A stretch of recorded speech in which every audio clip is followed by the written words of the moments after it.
I think I know, but I'll let somebody else have a go. Tom, you should know. Lauren, I think you should know. Surely Alan knows. I think, transcribing those podcasts, kind of gone over about 9 different times playing that video. So I definitely should know. Is it like, so it's like a content management system, but then it's like a part of it that you kind of getting like, I don't actually know how to describe. It's quite hard to describe. But it's like you're getting what you want without having to worry about a certain different part of it. I can't really remember. So like a headless CMS is like, it's not a website. It is literally just content management system. It's an area where you can put, your content in, your data in some sort of structured format, and it's completely separate from a website.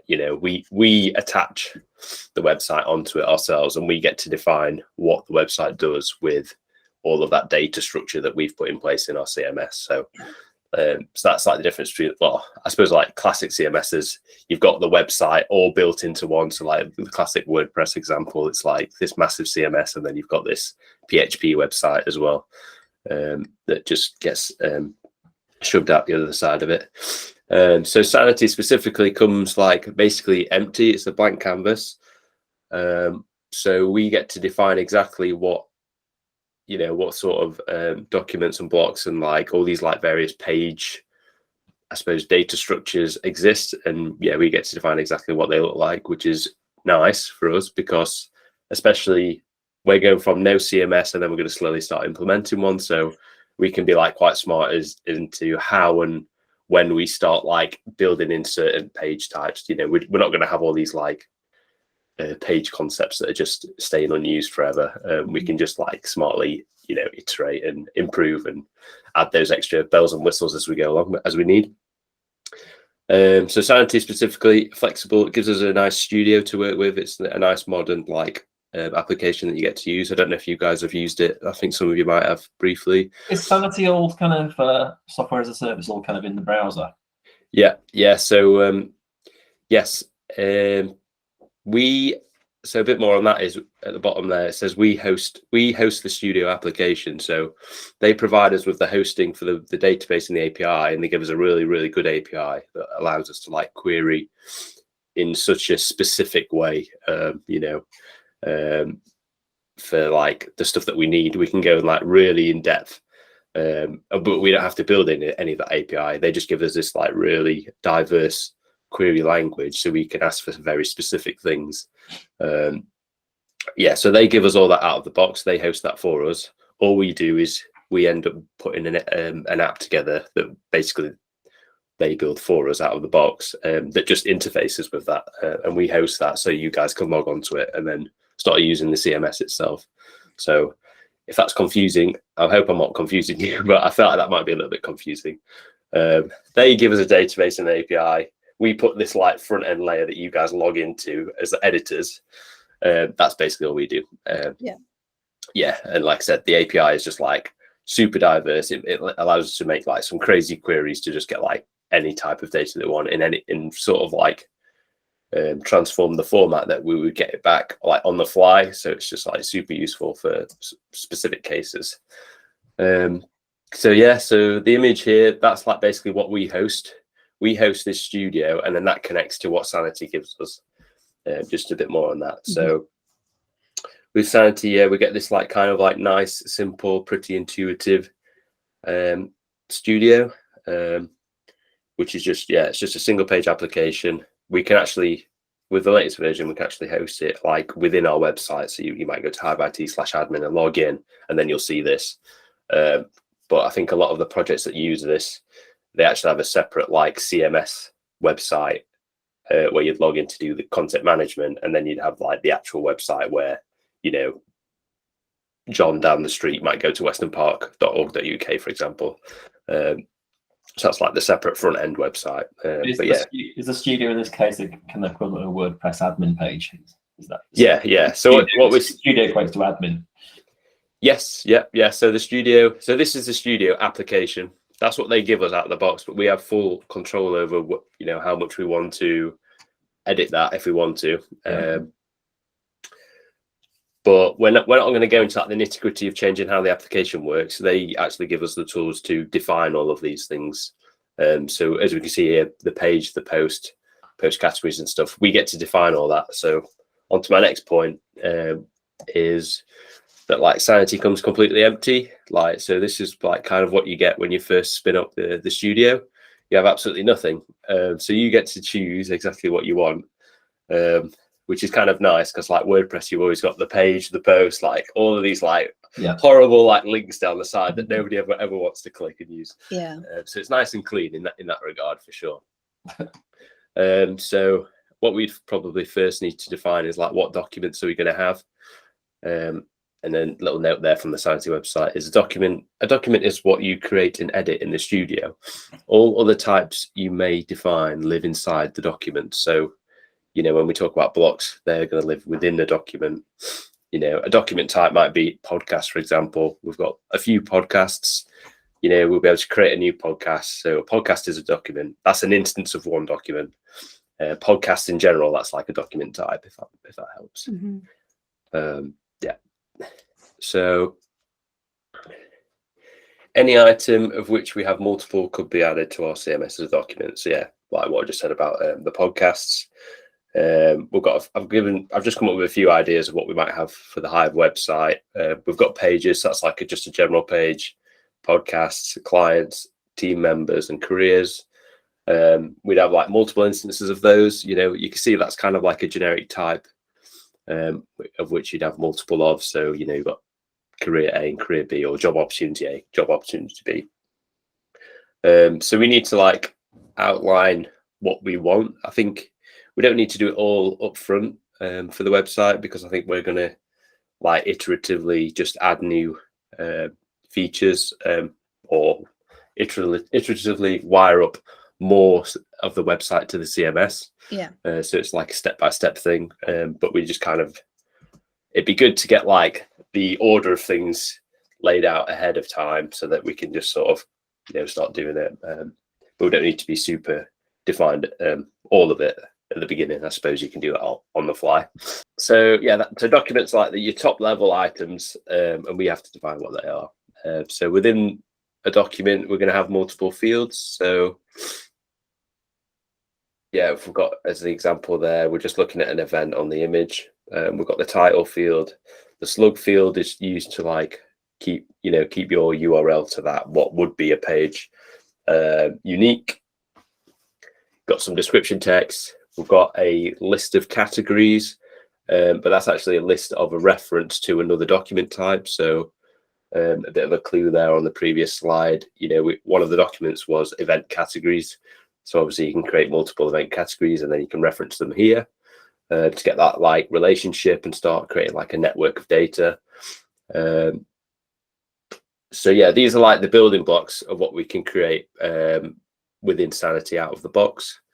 You can actually go ahead and, you know, create more from these like primitive, I suppose, fields. We can then create like more rich fields ourselves. So we can create like a video field in which we would have like, you know, a URL to a YouTube link, and then we might give it a title of a string, you know, so we can start to like create those like reusable fields as well. If we wanted video. Yeah, I suppose moving on to blocks then. Oh, sorry, now I skipped ahead. So yeah, let's just break down like what a case study might look like. Here's how it looks in code. I don't know if you guys are actually interested in that. I just wanted to put an image there. But yeah, so you can see here, it's like the title's a string. That makes sense, I think. The slug is a slug, description is text. Client, you know, you might have a reference to a specific client for this case study, you know, who we were working with, and they might even have their own page. So we're referencing to a client. We haven't defined what a client might look like, but let's say for the sake of things, you know, a client's got their own page, they've got their own title, they've got their own image. You know, we could then grab all of this client information with this case study and then provide the link on the front end. We get to decide how the front end like presents all of this data. We've got a list of team members as well. Same thing. That's a list of reference to a team member that we haven't yet defined, but I suppose we could define.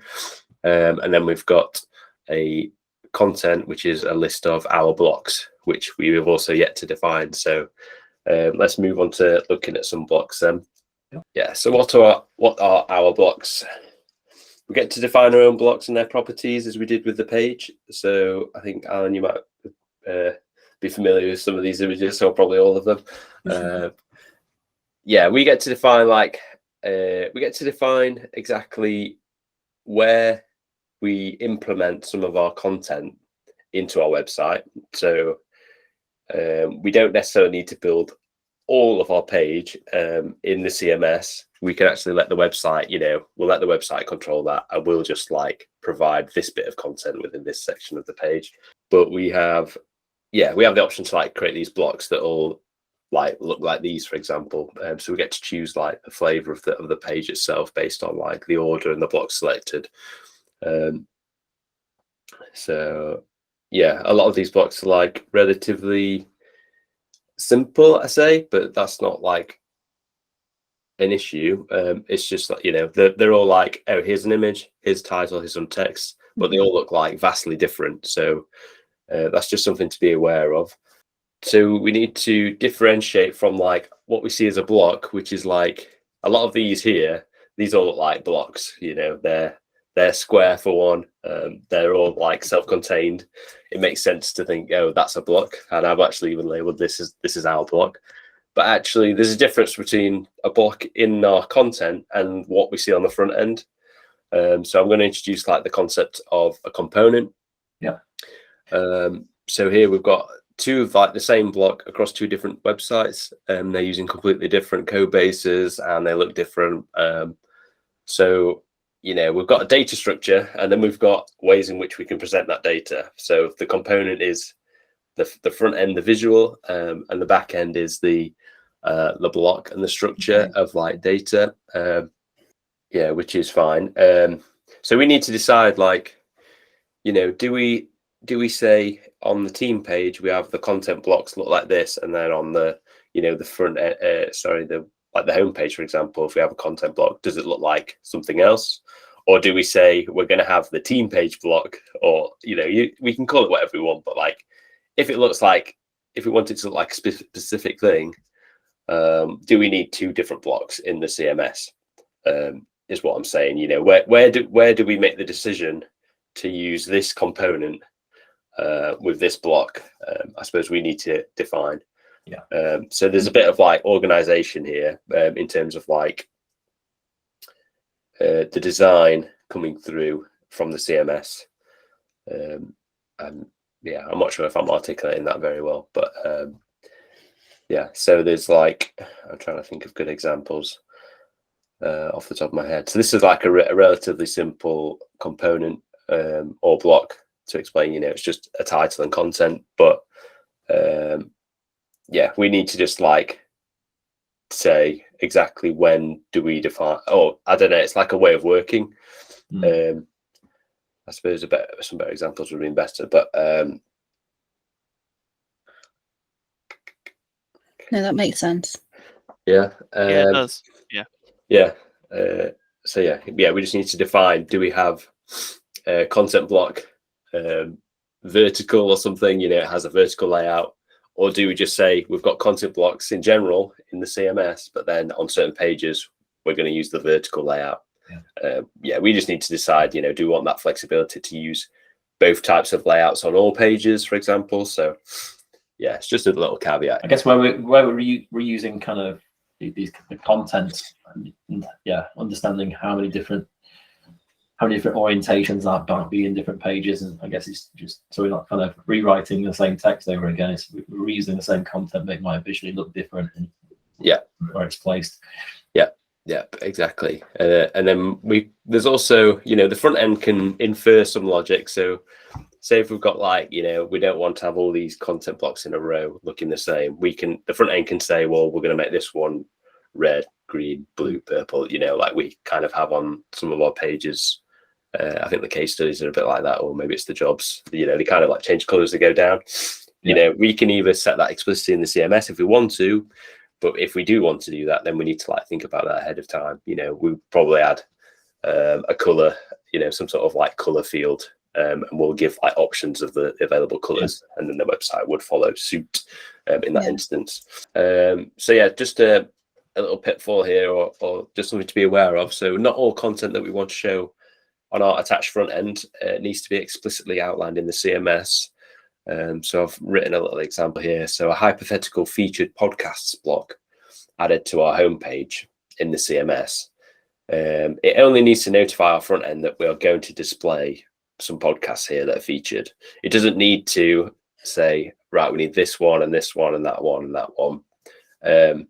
Assuming that our podcasts can have a featured flag on them. So let's say we've created a podcast, we've had in our podcast document, we've said there's some sort of featured checkbox, right?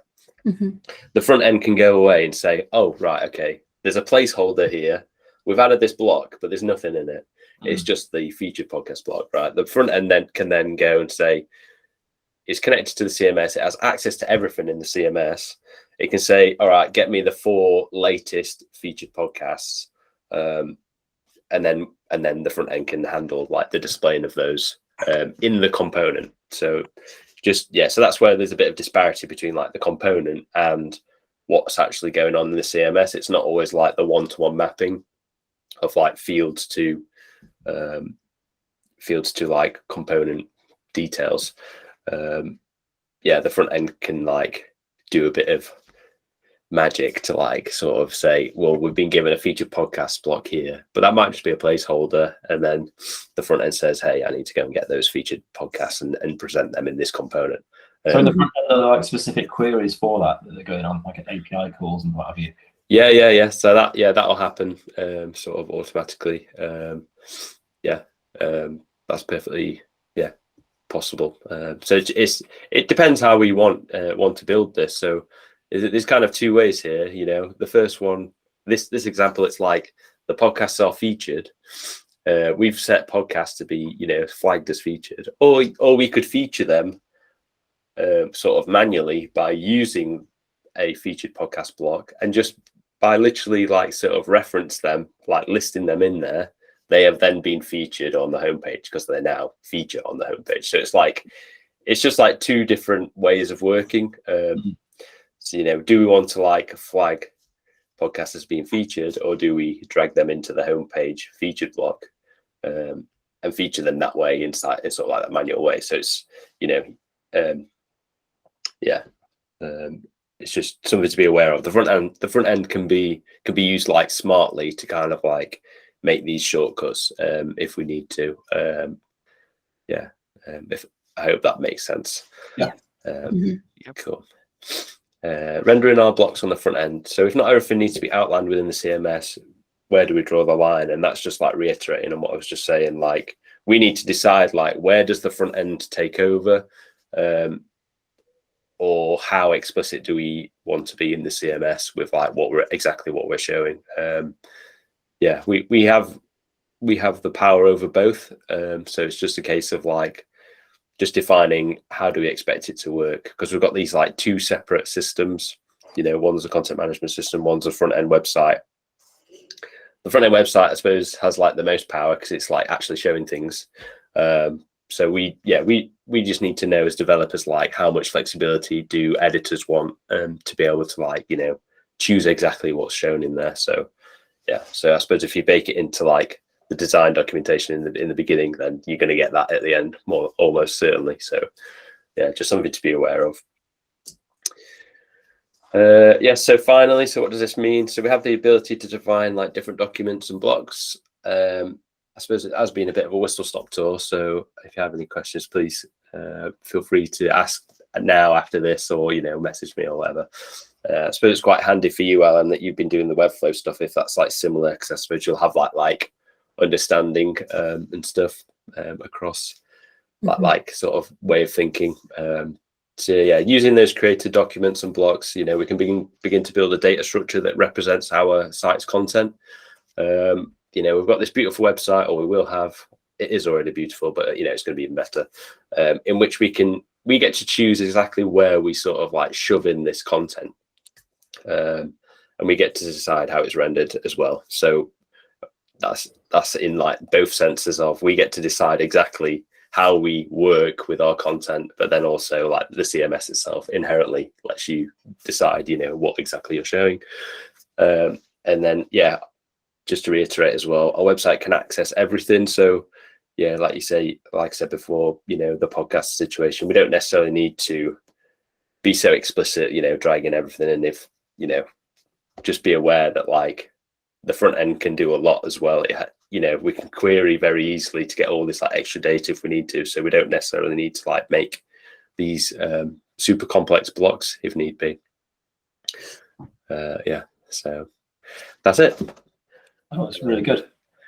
It was a bit of a waffle, I think. No, I think so I've not presented that one before. Make perfect sense. It's really, really helpful.